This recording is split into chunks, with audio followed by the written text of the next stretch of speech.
उठा सुंदर नारी हो हवनिया का देर भैले। उठा सुंदर नारी हो हवनिया का देर भैले।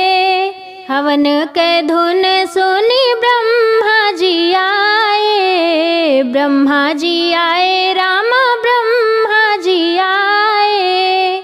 ब्रह्मा के आए से ब्रह्मा के आए से भर गे घर हमार हो हवनिया का देर भैले।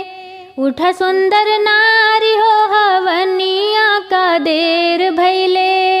हवन के धुन सुनी विष्णु जी आए। हवन के धुन सुनी विष्णु जी आए। विष्णु के आए से विष्णु के आए से भर गे घर हमार हो हवनिया का देर भैले। उठा सुंदर नारी हो हवनिया का देर भैले।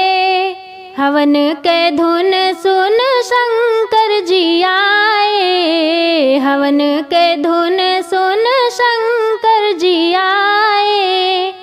शंकर के आए से शंकर के आए से भर गे घर हमार हो हवनिया का देर भैले। उठा सुंदर नारी हो हवनिया का देर भैले। हवन के धुन सुन राम जी आए। राम जी आए श्री राम जी आए। राम के आए से राम के आए से भर गे घर हमार हो हवनिया का देर भैले।